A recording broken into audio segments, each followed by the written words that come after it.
What's going on, y'all? And let's just jump right into the tea that hit the webs today. So let's just say this. We knew that this ongoing bad boy, Puff Daddy, Cassie drama, the remnants of it, we knew it was going to continue. I didn't care nothing about that, settling of the lawsuit. I'm like, okay, we're going to have more action, more drama in the next couple of weeks, couple of months. I didn't think it was, more drama was going to hit this quickly. However, I shouldn't be surprised. You shouldn't be surprised because this man, Puffy, settled in less than 24 hours last week when, Cassie filed for her, civil lawsuit. Well, now it isn't Puffy who is in trouble. It is his former president of Bad Boy Records, Harve Pierre. He is now being sued by his assistant for some of the same stuff that was in the lawsuit that Cassie filed in the state of New York last week. Okay, so if you don't know who Harve is, again, he is the previous president of Bad Boy Records. He's also a powerful record exec. And if you guys are like me and you love making the band, he was very instrumental in making the band with Danny D. Kane, Day 26, all of that. Even the band, the original Making the Band group. Harve was always on the show. He was always there. He seemed very even keel, real calm guy, but he was always there in the background, helping the group, assisting Puffy, helping to mentor the group, all of that, right? So he is a record exec. He's been working with Puffy for years. We've even seen documentaries with Harve where he was also there when Biggie was there. So that's how long Harve has been riding with Puffy. So let's get into it. Why is this so crazy and why is this, so interesting? I think what's interesting about it is in the 35-page, documents that Cassie filed last year, she was adamant about saying that other people at the label, all other execs, other people were present when things happened to her. So to know that Harve, he is the ex-president of Bad Boy Records, we're going to assume, and everything is alleged in this video. You got to say that everything's alleged, but we're going to assume, being that he was so involved, Cassie was around when Making the Band was. That's, right around the time when Puffy got with Cassie. So we're going to assume that allegedly, more than likely, Harve was probably there and present for some of the alleged abuse that Cassie went through. So now we have, we've kind of swept this situation with Puffy under the rug for now, because we already know something's going to hit the fan with that. It's only a matter of time. And as quickly as these people are moving, I wouldn't be surprised if something comes up this week. You know what I'm saying? Like, we have now this quickly, this lawsuit, and I am confident that this ex-assistant, so it's Pierre, we'll just call him Pierre's ex-assistant who has filed this lawsuit. The timing of it is not coincidental, you guys. There's no way that this young lady, now she might have been thinking about this. You know what I mean? This might have been something that she was contemplating, that she was scared to do. But because of what Cassie did, she was empowered. She got the strength and the fortitude and the gumption to go ahead and file for this same type of lawsuit, but now it's for Pierre, right? So the walls are tumbling down. Everything's tumbling down. Everything's crumbling. And, it's interesting because I am absolutely certain that Cassie, because of her settlement, she probably has the craziest NDA where nobody, her man, her kids, her mama, her daddy, I am certain that nobody in her family can talk about this. However, I want to see this lawsuit that this assistant, I don't believe her name has been released. I will double check.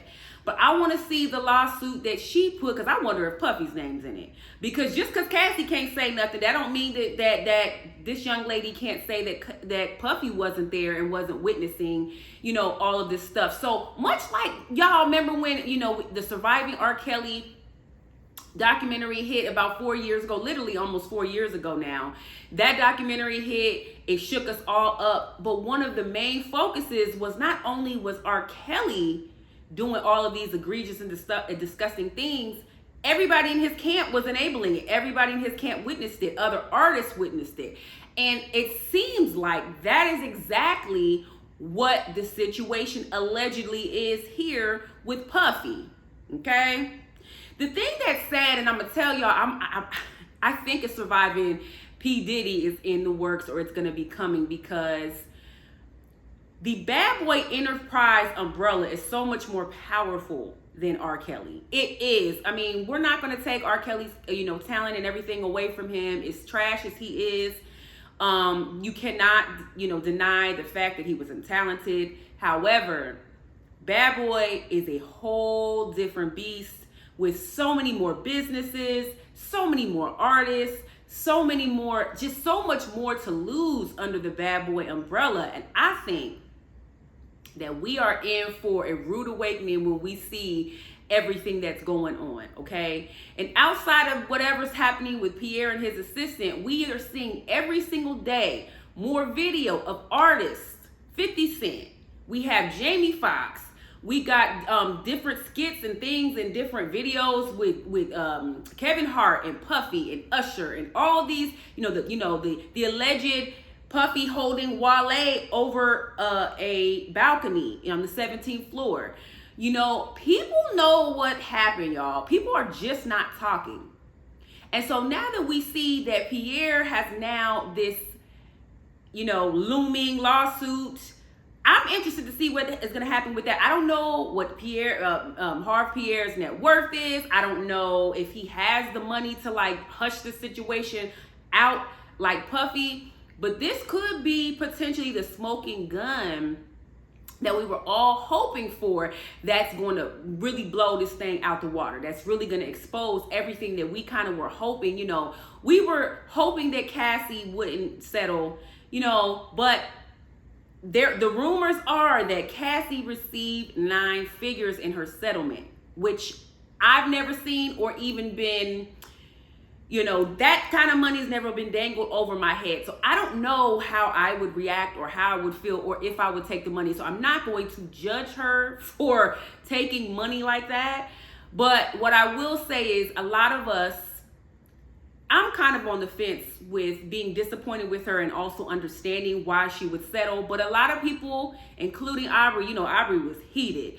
They're upset that she settled. They feel a way. They feel like, dang, there's this debate about, was it really about the money or was it really about justice? And I think it was about both. Me personally, I think that Cassie probably wanted justice, and this was her way to say, look, I'm going to kick this door open. I'm also going to settle. So it's up to y'all to follow suit, because it is not necessarily Cassie's responsibility to be the spokesperson for all things terrible with Puffy. She has to live her life. She has to have, she might be in her little soft girl era. She has to have peace within her life too. Who knows what a whole trial would have exposed about her as far as things that, videos she didn't want to get out, or just the stress of going to court is real. So she probably was like, I'm going to take this money. I'm going to take my man and my 2 little kids, and I'm goodbye. But you guys now know, because I feel like that 35 pay, we still have that. We still have that. That is going to forever be floating around on the web. And there's nothing Puffy can do to stop that. We've all seen it. We've all read it. I read it in its entirety. So that's forever cemented on the web. Okay, and that's powerful in itself, and that's going to make sure that we never forget what was alleged in that that from what Cassie went through.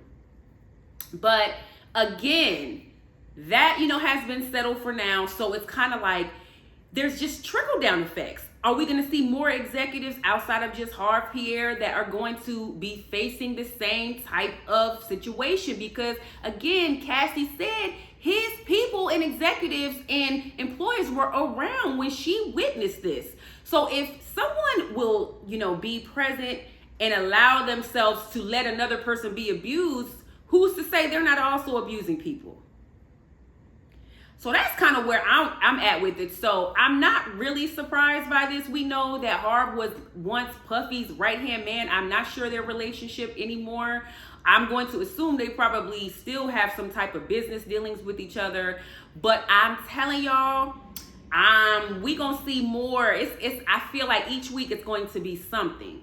And Puffy cannot run from this forever, because there's only so many coincidences in the world, y'all. There's probably, man, 30, 40 coincidences of people dying, of people, cars being blown up, of abuse, of people miraculously disappearing, of rappers dying. I mean, there's just too much stuff around Puffy. Either Puffy is trash and he's involved with it, or he just has to have the absolute worst luck in the world to have all of these coincidences of previous, plastic surgeons driving off cliffs randomly, baby mama getting pneumonia and dying, Andre Harrell, Biggie, Tupac, blown up cars, all of this stuff. We heard rumors about Misa. We've now heard allegedly that he hit Kimora Lee Simmons when she was pregnant. I can't. I just cannot. So, yes, it's just crazy how the wheels are turning, and it's just really proof of, one, you never know what people are going through behind closed doors. That's why I never aspire to have someone's life, because, we might have looked at Cassie in a way of like, oh my God, this woman has it all. She has Puffy. She's, on yachts, and she has all this money and cars and clothes. But then look at what she was going through. You know what I'm saying? You just never know what someone is dealing with. And we gotta stop putting these celebrities on pedestals, because we know that the whole entire entertainment industry, specifically music, is trash. We know the actors have their issues, but there's something particularly diabolical about the music industry, from these type of scandals to how they structure, how they, set their contracts in place to pay, artists, to stealing people's publishing, to not pay. It's so much disgustingness, and it's just, we can't aspire to be like people. And secondly, you can only get away with things for so long. You know what I'm saying? The same thing with R. Kelly. It felt like it took forever for him to get his karma, but he got it. Now, if all of these alleged things are true, Puffy, your day is coming. It's going to happen. And it's just unfortunate that, so many people have been hurt, but it's going to happen if he has had his hands in this destruction that is just insanity. It's crazy. So I guess we'll just follow this case as well to see what happens. If Harve Pierre is going to settle is just as quick as Puffy did. I don't know what his money looking like, but I imagine he does not have enough money to pay this lady $100 million to shut her up. Or maybe Puffy will loan it to him. I don't know. But anyways, I hope you guys have a great rest of your day. Drop down in my comments. Let me know what your guys' thoughts about this. Did you get to read some of the articles circulating around the web about this new lawsuit? Let me know what you think. And as always, like, subscribe, share, and I'll talk to y'all soon. Bye-bye.